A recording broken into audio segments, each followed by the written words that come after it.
ሰላም ሰላም ውድ ቤተሰቦች እንዴት ናችሁ? እኔ ሰላም ነኝ፣ እግዚአብሔር ይመስገን። አሁን እንደ ሻማ ለመስራት ያዘጋጀው ነው። ይሄ በነገራችን ላይ ለሽታ የምንጠቀመው ነው። ይሄ ደግሞ ለቀለም የምንጠቀመው ነው። ይሄ ደግሞ ያው እንትኑ ላይ እዚህ ላይ የምንጨምረው ነው። ይሄ እንዳይንቀሳቀስብን የምናደርገው ነው።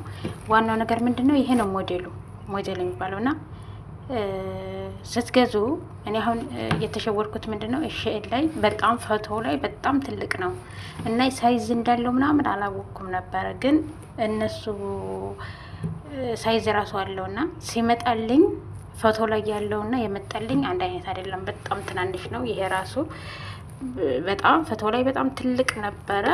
በቃ ሲመጣ አሁን ያው አበባ ነው ቅርጽ ያለው፣ ግን በቃ ሲመጣ በጣም ትናንሽ ነው የሚሆነው እና ይሄ ነው ሻማ የሚሆነው። ይሄ ነው የሚቀልጠው።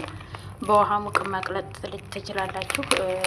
ውሃ ሙቅ ላይ ከላይ አድርጋችሁ ማለት ነው በፌስታል ወይም ደግሞ የራስ የሆነ ማቅለጫ ነገር ካለ ማቅለጥ ነው፣ አይቆይም።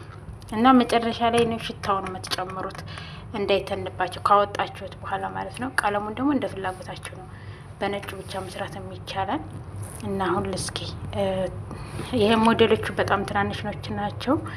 ግን ያው እስኪ ልሞክርበት፣ ገና አዲስ እየተለማመድኩ ስለሆነ እናንተም ደግሞ ሞክሩት። በጣም አሪፍ ነው፣ ቀላል ስራ ነው። በቃ ጊዜም ምንም ነገር እንትን አይልም። እና ግን ዋናው ነገር ምንድነው ስታዙ ብቻ ሞዴሉን ሳይዙን እያያችሁና ኮመንት ምናምን እያነበባችሁ መግዛት ትችላላችሁ ማለት ነው። ቲሞ ላይም ሆነ ሼል ላይ ማለት ነው። እና አሁን የላቅለጥና ወደ ሻማ ስራው ላይ ነው። አሁን ይሄ እየቀለጠው ነው፣ ይሄ ደግሞ ያልቀለጠው ነው ማለት ነው። አሁን ይሄ አበባው ማለት ነው ለሽታው እንዲጣፍጥ እንዲጨፍጥ ብዙ አትጨምሩበት፣ ትንሽዬ ነው የሚያስፈልገውና ከዛ